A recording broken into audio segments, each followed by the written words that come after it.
all the time trying to save. So at the end, my pace was faster and could won the first race. So I'm very happy. Really want to say thanks to Honda, to my team, and to all the sponsors, to all my friends and family.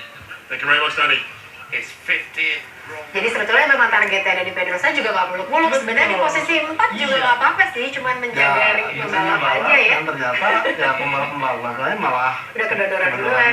Ini menjadi blessing in disguise juga buat seorang dari Pedrosa. Benar-benar. Tapi memang Lorenzo sebetulnya selain memang karena masalah ban, ya tadi dia emang susah untuk kontrol motornya gitu. Betul. Ya. Agak sedikit keluar di lap-lap akhir justru dari situ jadi momentum buat Rossi ya. Setelah tadi katakan Rossi bahwa bannya sudah selesai, artinya udah habis sama sekali, di mana segala langkah dilakukan ada menyulitkan. Nah problemnya memang pengalaman dan juga kemampuan Rossi untuk menjaga itu lebih baik dari seorang Lorenzo, dan terbukti ya kita lihat hampir 20 lap Rossi tidak pernah melakukan kesalahan apapun.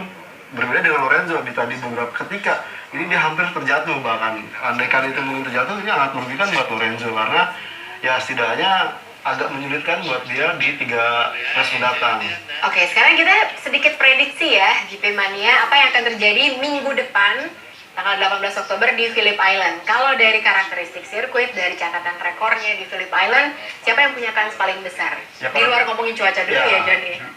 Ini ada 2 pembalap, yaitu Rossi dan juga Marquez. Dia punya rekor cukup bagus karena Rossi tahun lalu juga juara, dan kita akan lihat juga motivasi seorang Marquez.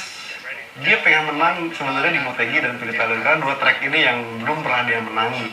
Dan di sisi Lorenzo pun tadi sudah melontarkan ancamannya bahwa dia akan berusaha menang di 3 set terakhir untuk bisa minimal mengejar juara dunia yang poinnya sekarang agak sedikit cukup menjauh juga dari Valentino Rossi. Paling tidak ya 4